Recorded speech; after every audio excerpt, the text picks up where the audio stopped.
Hello guys, देखिए आज आपका स्वागत है हमारे YouTube चैनल में। आप इसको शेयर कीजिए, लाइक कीजिए, बटन दबाइए, पूरा शेयर कर फाड़ दिए शेयर करके। आइए आज का टॉपिक आपको पढ़ाते हैं आव्यूह। आव्यूह में देखो, आव्यूह का मतलब होता है मैट्रिक्स। मैट्रिक्स यानी रो और कॉलम का खेल होता है। इसमें रो और कॉलम का खेल होता है। आपको जो इसको पहचान गया मैट्रिक्स खत्म, 1 मिनट में मैट्रिक्स खत्म हो जाएगा। अब रो को क्या कहते हैं? पंक्ति कहते हैं। ये रो हो गया पंक्ति। अब पंक्ति को चाहिए भैया, देखी पऊगा, ये ऐसे कहीं, ये ऐसे लिखी, ये मानी है ना, यहाँ ऐसे बनल है A B C D। ये जो भाग होगा ना, एक कहो है रो यानी पंक्ति। एकरे कहो है पंक्ति। अच्छा, ई वाला तरह भागवा ऐसे दिख रहा है ना, एकरा कहो है कॉलम यानी स्तंभ।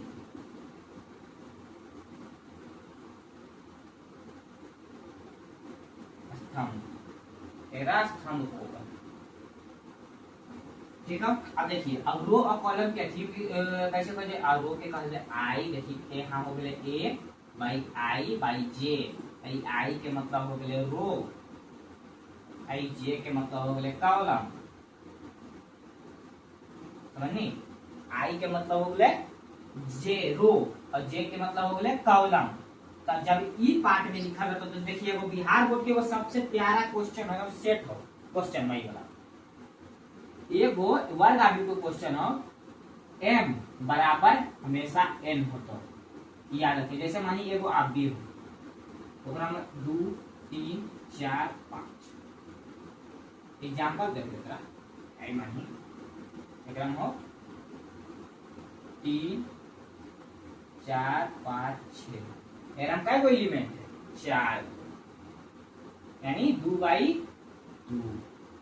2/2 कई कॉलम है, एक रो में 2/2।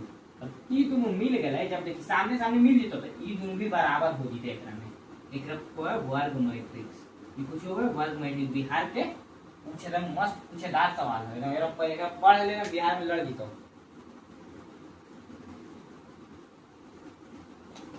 आप देखिए बताओ ये बढ़िया से ये हो गलो मैट्रिक्स बता देंगे। अब मैट्रिक्स के अब एक आपको पहले प्रकार बताइए, ओकर बाद बतेगा। हेलो वो पंक्ति मैट्रिक्स, पंक्ति आव्यूह।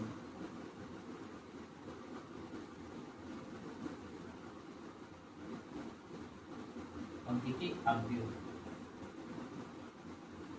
आव्यूह देख, पंक्ति आव्यूह में कुछ वह आव्यूह जिसमें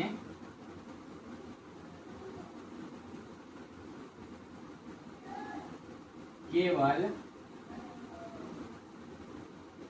पंक्ति हो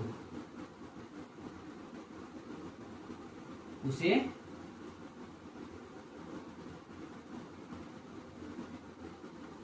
पंक्ति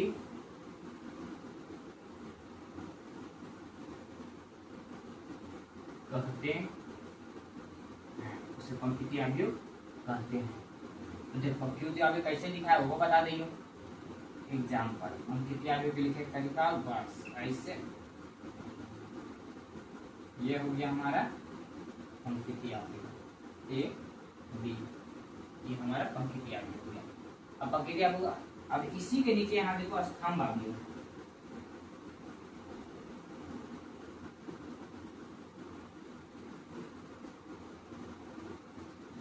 स्तंभ आव्यूह में कुछ याद है बस। स्तंभ आव्यूह में ई देखिए कुछ हो गए ई, एकरा में हो गए ई, ये हो गए स्तंभ आव्यूह खत्म। अब डिफिनेशन ले कभी वो आव्यूह जिसमें केवल एक स्तंभ पाया जाता है उसे स्तंभ आव्यूह कहते हैं। खत्म।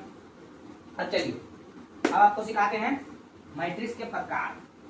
मैट्रिक्स के प्रकार प्रकारे में चल रहे थे और बढ़िया सिखाते।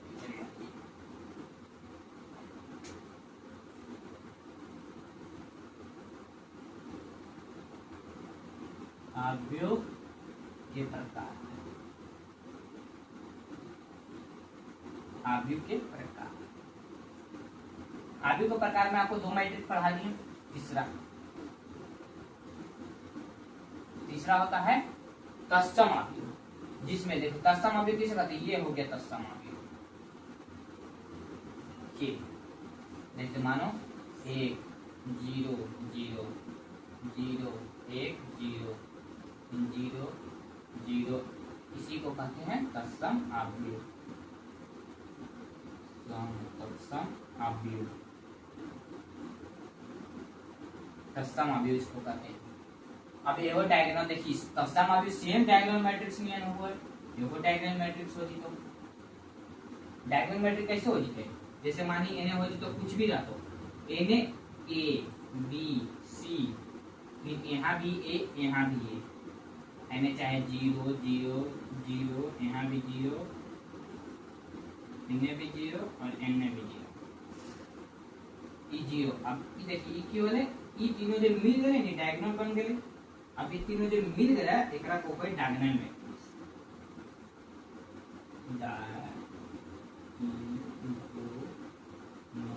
डायगोनल मैट्रिक्स यानी डायगोनल मैट्रिक्स। अब आपको पढ़ा डायगोनल मैट्रिक्स हो गया। अब सिखाते हैं कि डायगोनल, अब उसी तरह होता है स्केलर मैट्रिक्स।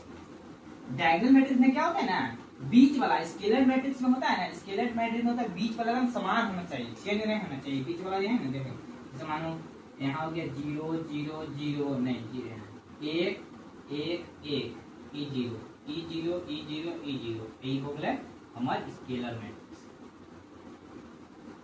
स्केलर मैट्रिक्स हो गया ये।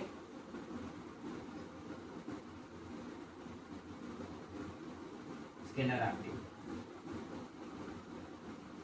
अब ये हो गया स्केलर अवयव। अब बहु स्केलर अवयव तो हम बता देलियो। अब आगे एगो बिहार बोर्ड के बड़ी मनपसंद सवाल है, पूछ ले, क्या सभी अवयव, क्या सभी अवयव, क्या सभी डायगोनल अवयव, विकर्ण अवयव,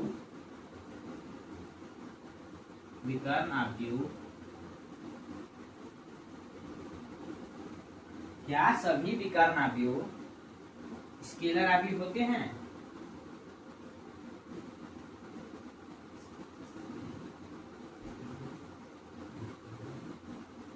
सभी अवयव होते हैं, सभी अवयव। तो क्या बोलूं, बताइए कुछ बोलिए। सब, क्या सभी विकर्ण अवयव स्केलर अवयव होते हैं? नहीं, ये बतिया हो तो गलत। अब यह बोलता हूं, क्या सभी, यहाँ लिख दियो, चले यहाँ लिख दियो, यहाँ लिख दियो, ये पहला पॉइंट हो गया, ये नहीं लिखे, ये है या सभी विकर्ण अवयव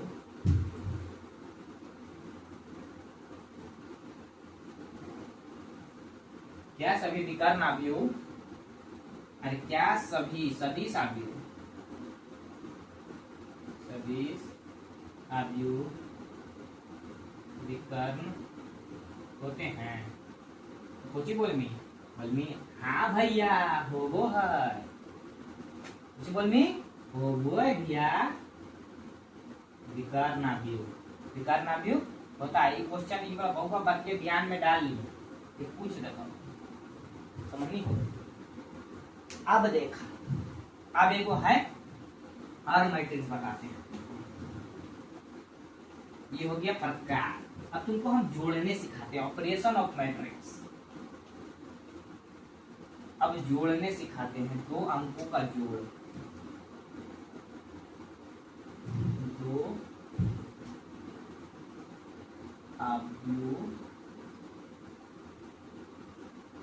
अवयव का जोड़। अब दो अवयव के जोड़ में देखो क्या होगा, दो अवयव का जोड़ है। अब दो अवयव को जोड़, दो अवयव को जोड़, जैसे मान लो एक ए अवयव है, एक ए है, ए बी सी डी, ये हो गया। एक हमारा बी अवयव है, मैं एक दूँ का ए बी सी डी, 2 3 5 7 8 ऐने है 5 6 8, ये हो गए। अब ई दोनों को जोड़ा कैसे, पहले इसको चेक करना है जुटेगा कैसे। इन्हें काय को पंक्ति है भैया, दू गो।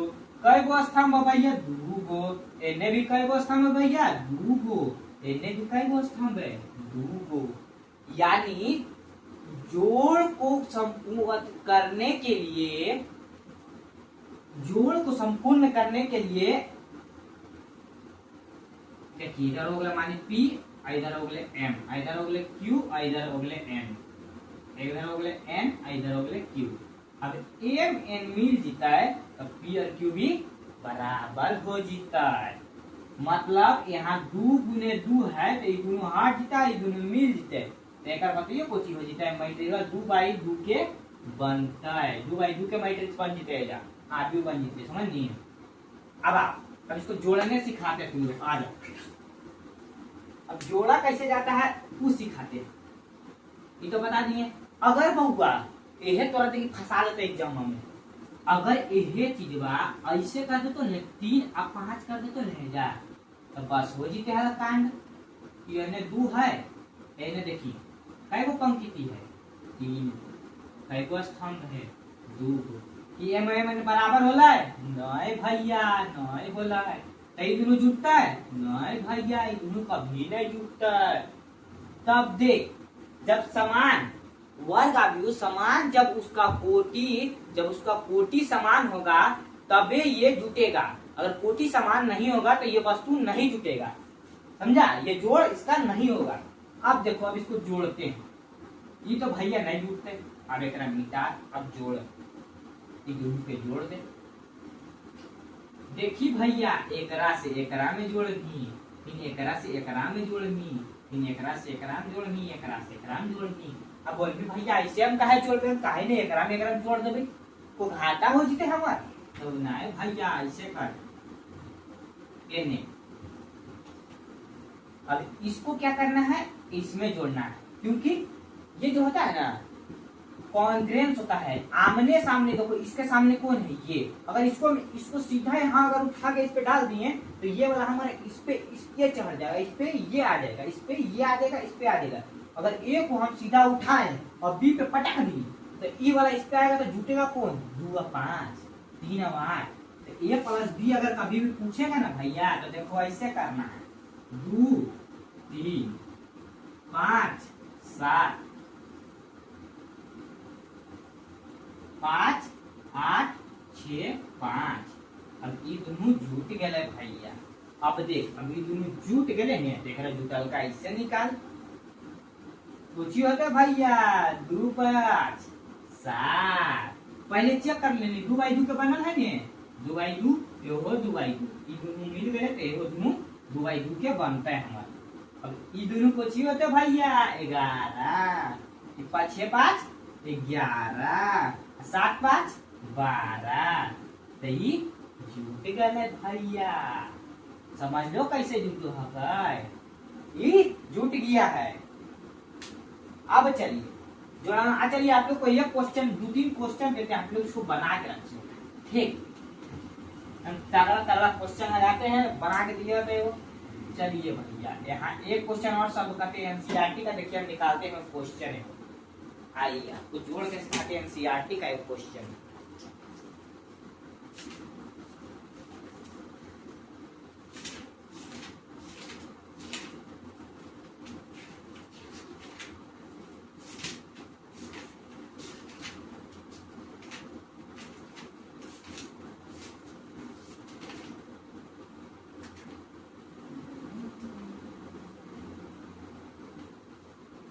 चलो एक क्वेश्चन पहले बताइए, तब उसके बाद हम पूछेंगे। एनसीईआरटी का जोड़ तो आपको बताइए दिए ना। एनसीईआरटी का 3.1 का एक्सरसाइज का एक क्वेश्चन है, 3.1 का पहला नंबर का एक क्वेश्चन है। ये हमारा मैट्रिक्स दिया हुआ है, क्या है भाई, 2 है, 5 है, 19 है, -7 है, 30 है, -2 है, 5/2 है और 12 है, √3 है, 1 है, -5 है, 17 है। अब पहला एग्जाम क्वेश्चन में कुछ ही पूछो है, देखा आयु की कोटि। अब कोटि बताना है, कोटि कैसे बताना है, तो बोला भैया पंक्ति कै गो है, 4 गो, 4। स्तंभ कै गो है, 3 गो, 4 गुने 3, अगर कोटि हो गया कुछ 4 गुने 3। अब पूछेगा इसमें एलिमेंट कितना है भैया, अवयव की संख्या अगर पूछ दिया तो भैया अवयव की संख्या, अगर आपसे पूछ दिया अवयव की संख्या पूछिए भैया, तो अवयव की संख्या पता है पूछिए भैया, अवयव की संख्या देखो ई हुआ, कै गो हुआ था, एक कोटि कै गो था, तो बस इन दोनों के गुना कर देना है, तो अवयव की संख्या निकल जाएगा।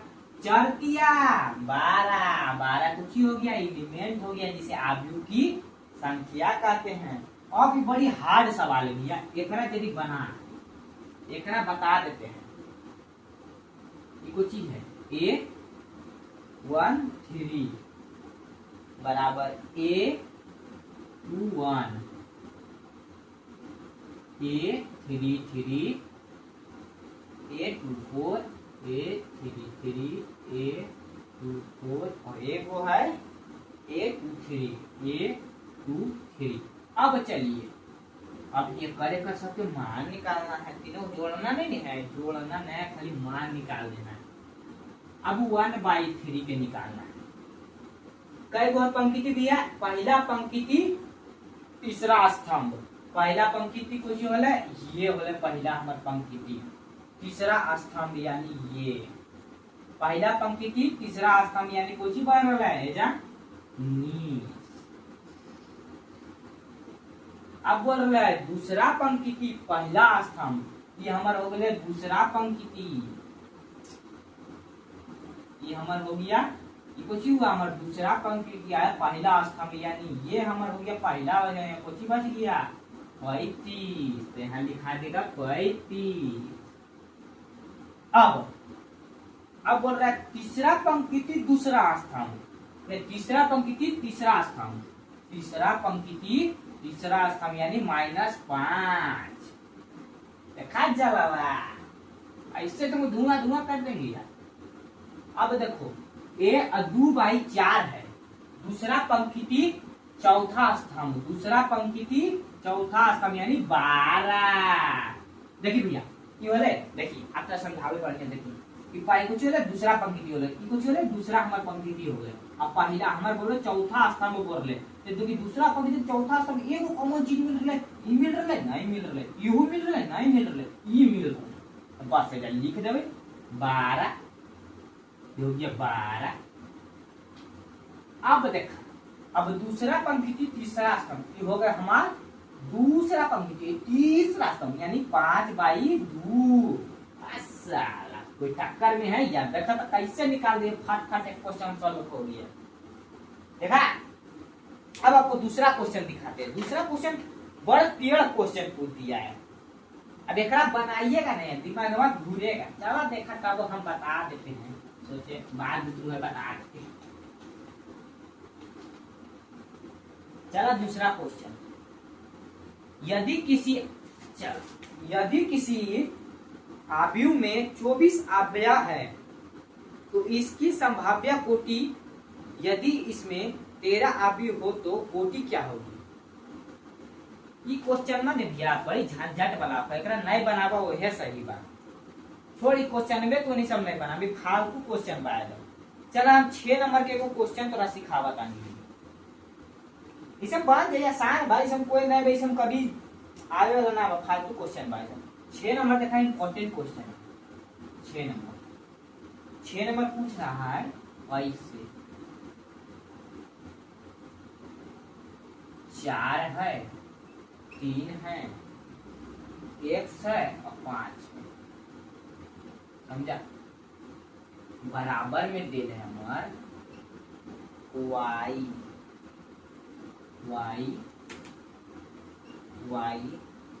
प्लस z बराबर 1 और 5। हमसे पता है कुछ पूछा दिया x y और z का मान निकालने बोला है। तो बोले अगर इसको तो पता ही नहीं है कि हम तो ऐसे इसको ऐसे चुटकी में निकाल देंगे। अब पूछो हम लोग जोड़ते थे तो कैसे कैसे जोड़ते थे, ई वाला पटिया ए में जाता था, ई वाला पटिया ए में जाता था, ई वाला पटिया ए में जाता था, ई पटिया ए में, बस देखो निकल गया। y बराबर 4 आ गया, z बराबर 3 आ गया और x बराबर 1 आ गया। देखा कमाल कैसे निकल गया। लेकिन क्वेश्चन एनसीईआरटी क्वेश्चन है, भालुआ है इसमें यार, फूक देंगे ऐसे उड़ जाएगा एनसीईआरटी में। अब चला एक क्वेश्चन और बताते हैं, जरी डिफिकल्ट बा, ये थोड़ा मजा आई बनावे में। 6 नंबर के तीसरा, 6 के तीसरा,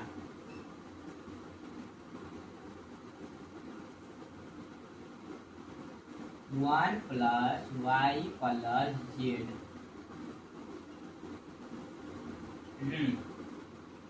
अब x प्लस जेड और y प्लस जेड बराबर में कुछ ही देल है भैया, देल है 9 5 7,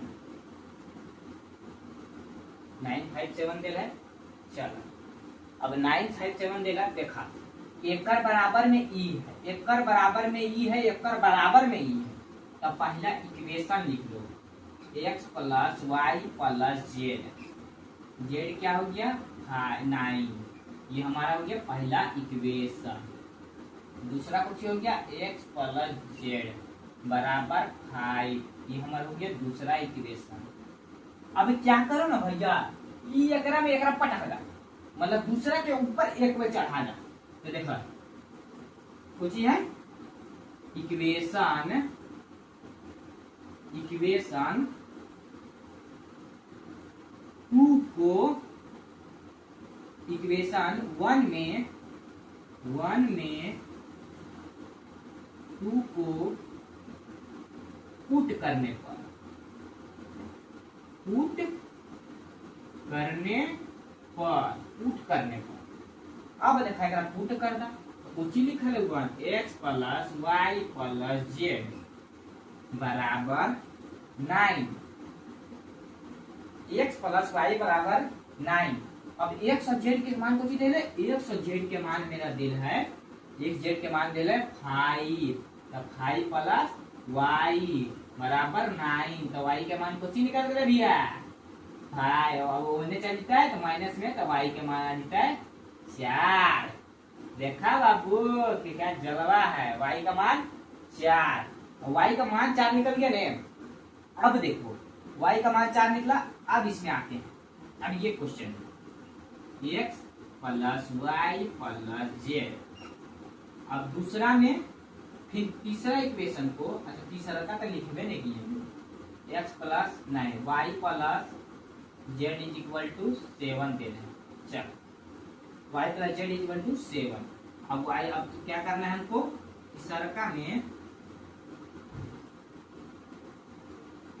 पहलोका में इक्वेशन 1 में तीसरा को पुट करो,